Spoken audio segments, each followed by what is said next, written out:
Selamat pagi dan salam sejahtera untuk kita semuanya. Pagi Bu. Baiklah, bagaimana kabarnya hari ini? Baik Bu. Oh, syukurlah semuanya keadaan baik.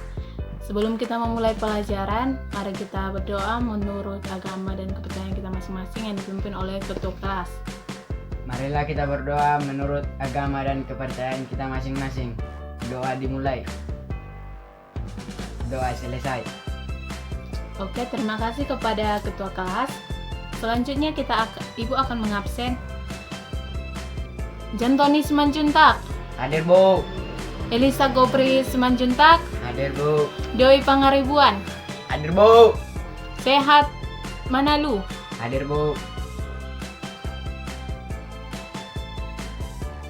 Oh, semuanya hadir ya. Oh, bagus semuanya semangat ya untuk belajar. Baiklah, Ibu akan menjelaskan tentang siklus akuntansi perusahaan dagang. Yang pertama kalinya kita harus ada bukti transaksi. Bukti transaksi ini adalah berupa cek, nota kontan, memo, faktur, kwitansi, dan struk pembayaran lainnya. Setelah itu akan dicatat atau catatan pertama dari proses akuntansi yaitu jurnal. Jurnal yang dipakai dalam perusahaan dagang yaitu special journal atau jurnal khusus. Jurnal khusus ini terbagi dari 5 yaitu jurnal pengeluaran kas, jurnal penerimaan kas, jurnal pembelian, jurnal penjualan, dan jurnal umum. Di sini Ibu akan menjelaskan sedikit tentang kelima jurnal tersebut. Yang pertama yaitu JPK atau Jurnal Pengeluaran Kas, di mana JPK ini mencatat atau khusus mencatat untuk pengeluaran kas. Contohnya pembayaran utang, pembayaran beban. Yang kedua yaitu Jurnal Penerimaan Kas. Jurnal Penerimaan Kas ini untuk mencatat penjualan tunai atau pembayaran piutang, pelunasan piutang. Yang ketiga yaitu jurnal pembelian. Jurnal pembelian ini khususnya untuk mencatat semuanya pembelian yang dilakukan secara kredit. Yang keempat yaitu jurnal penjualan. Jurnal penjualan ini adalah jurnal yang khusus untuk mencatat semua penjualan barang secara kredit.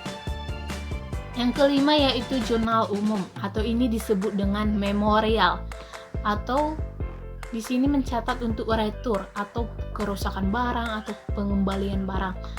Setelah itu akan diposting ke buku besar, di mana dalam perusahaan dagang ini ada 2 buku besar, yaitu yang pertama buku besar pembantu piutang dan buku besar pembantu utang, di mana di sini akan dikelompokkan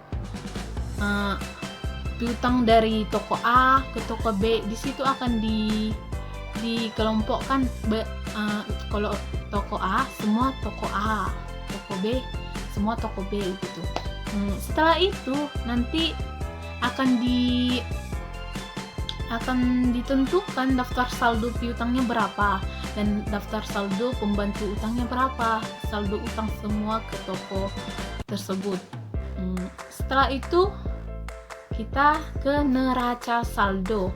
Neraca saldo ini diambil dari buku besar yang tadi. Di situ akan dijumlahkan berapa piutang yang ada dan hutang. Dan itu harus balance. Kalau tidak balance harus diperiksa kembali sampai hasilnya balance. Selanjutnya kita ke ayat jurnal penyesuaian atau di adjustment, disesuaikan dulu.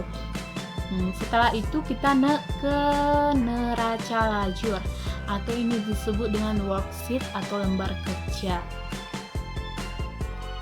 Baiklah, selanjutnya yaitu neraca lajur disebut dengan worksheet dan kertas kerja.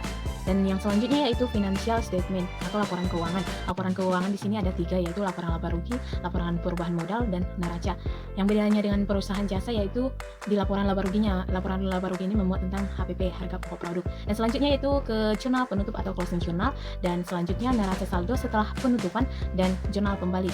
Demikian yang bisa Ibu jelaskan tentang siklus akuntansi perusahaan dagang. Yang pertama tadi bukti transaksinya, yang kedua jurnal khususnya, yang ketiga memposting ke buku besar, yang keempat neraca saldo, yang kelima ayat jurnal penyesuaian, yang keenam yaitu neraca lajur, yang ketujuh yaitu financial statement atau laporan keuangan, yang kedelapan yaitu jurnal penutup, yang kesembilan yaitu neraca saldo setelah penutupan, dan yang terakhir jurnal pembalik. Baiklah, sekian penjelasan dari Ibu mengenai siklus akuntansi perusahaan dagang. Kiranya bermanfaat untuk kita semua, dan untuk tugasnya minggu depan membuat siklus akuntansi perusahaan dagang seperti yang Ibu jelaskan tadi ke dalam kertas manila. Buat semenarik mungkin. Seperti ini contohnya.